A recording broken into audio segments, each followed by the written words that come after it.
Greetings. I am Pastor Harris, and welcome to this edition of Understanding with Pastor Harris.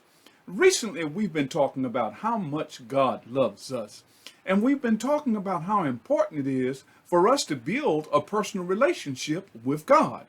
And in order to do that, one of the most important things is prayer. Now, you'd be surprised how many people really don't understand what prayer is, how to pray, what to pray for, position of prayer. All of those things are confusing to many people. Why? Because prayer has come to us by our customs, our culture, and our traditions. There is no set standard for prayer in the Bible. The only standard there is that God beckons us to communicate with Him and to pray with Him and to pray often. Now, recently, beginning with our episode number 37, we've been discussing to you the various details of prayer from the Bible. Today, I want to kind of close that out for you by providing for you 10 things to know about prayer. 10 things that you really need to understand about prayer. And they're simple. And most of them are explained. If you don't understand some of them, go back to number 37 and you will, it will be laid out there for you. Number one, prayer is a conversation with God. That's it. And in order to do that, we talk to God just like we would another person. He's our Father. He loves us. He cares for us. He does so much for us. So prayer is just a conversation with God. Number two, you can pray at any time. Number three, you can pray as long as you want to or for a short period of time and as often as you like to. Number four, prayer builds a relationship with God. You see, it's personal interaction back and forth between you and God. And many don't think that we should do that. Sometimes they think that we should pray to others and then that prayer goes to God. No, the Bible says we pray directly to God. That's our personal interaction with Him. And in that way, building a relationship, we learn to trust God and to know who He is. Number five, prayer is for man, not for God. Prayer is for man, not for God. You see, God knows and understands everything before we go to Him. But God says to us, come to me and talk to me. And the reason why it's for man is that as often as you pray to God, you are focusing yourself on your situation, your trials, your troubles, your victory, your life, your family, your friends, whatever it is a focus session for you. That's why the Bible tells you pray often, because you're focusing on that in a conversation with God. So prayer is not for God, it is for man. Number six, there's no special position or location for prayer. What does that mean? The Bible talks about that we can kneel, we can stand, we can bow, and we can prostrate. That is, lie flat on the floor with our face down, praying to God. The Bible does not recommend any particular one. There's no location that you must have.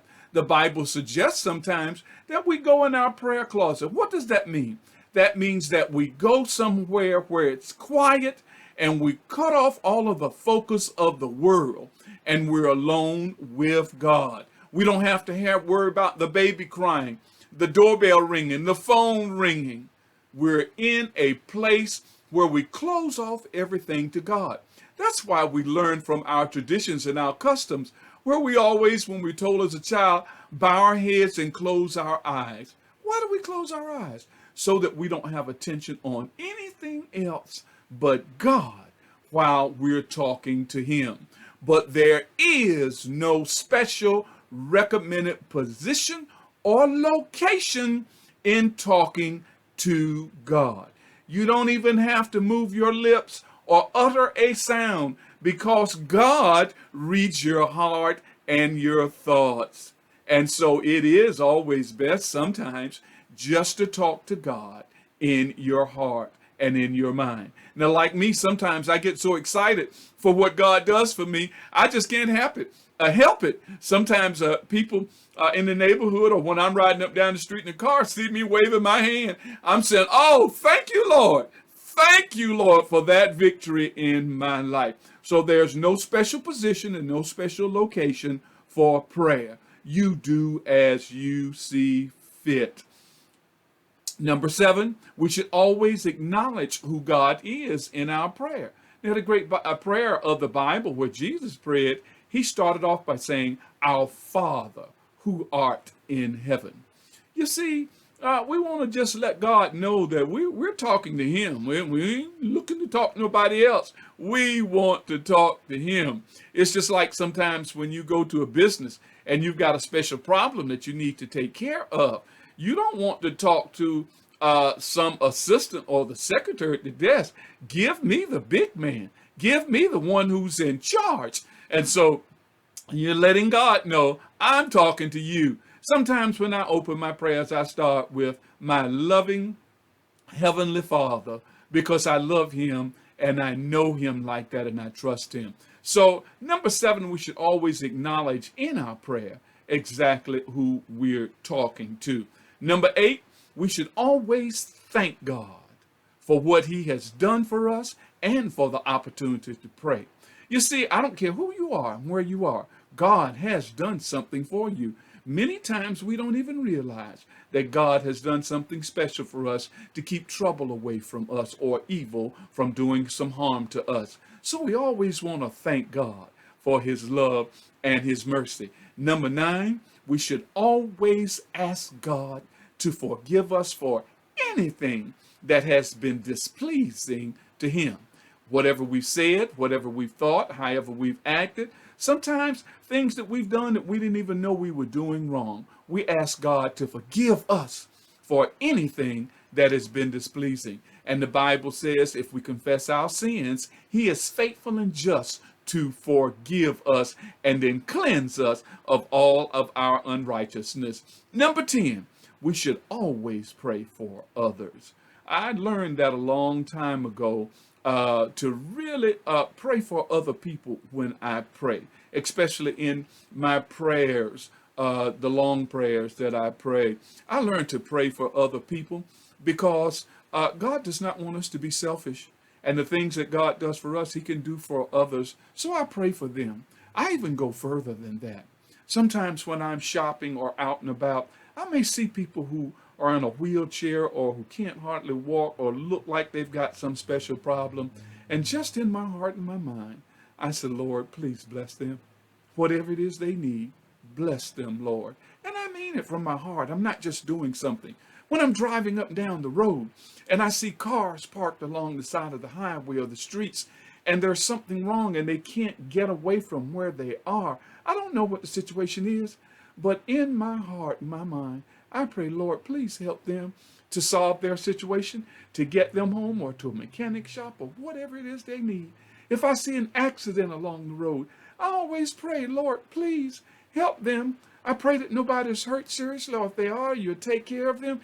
And most importantly, Lord, please work out a solution for them with their insurance or whatever to get back to a whole situation. I pray for others. They don't know I do it, but I pray because God says in Ephesians 6:18, we should always pray for all of the saints. Who are the saints? All the children of God. All the children of God. So we should always learn to pray for others in our prayers. Now, after these 10 things, there are 2 things that you must adjust for yourself. And that is our attitude in prayer. God loves us so much. That's why we have this opportunity.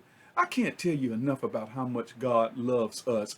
And the Bible says he'll give us the desires of our heart when we talk to him. So, number 1, our attitude should be trust God, that he loves you so much that when he deals with your prayers, he's going to do the best thing for you. You see, I discussed in one of our previous sessions, God hears and answers every prayer. Categorically, God says yes, no, and wait, depending on what your situation, your circumstance is. So we have to learn to trust God with his infinite will and his knowledge so that he will do what is right for us in that situation. Let me give you a little example about that.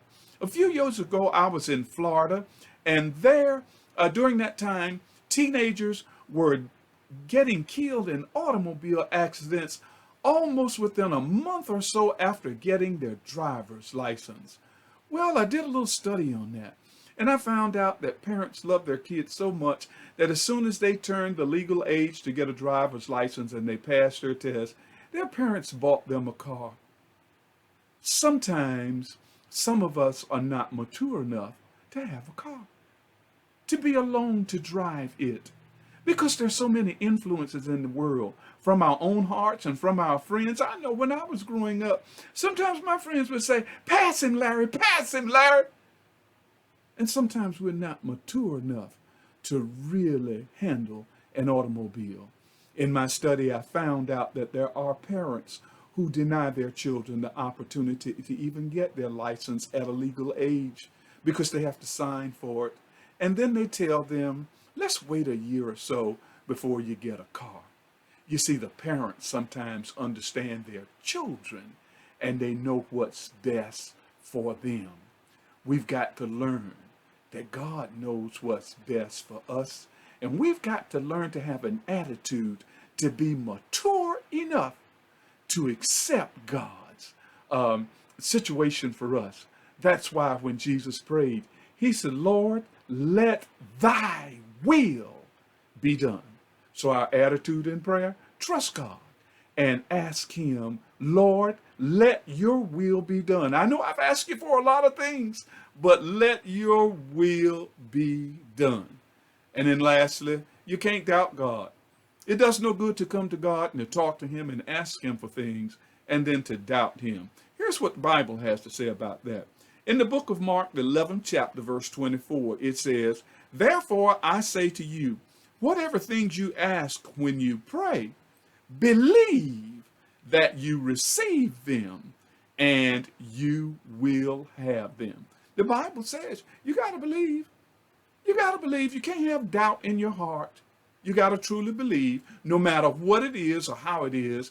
And that's why we always ask God to let thy will be done, so that we can understand whichever way it comes out, yes, no, or wait, that we understand that God's heard that prayer and he is answering it.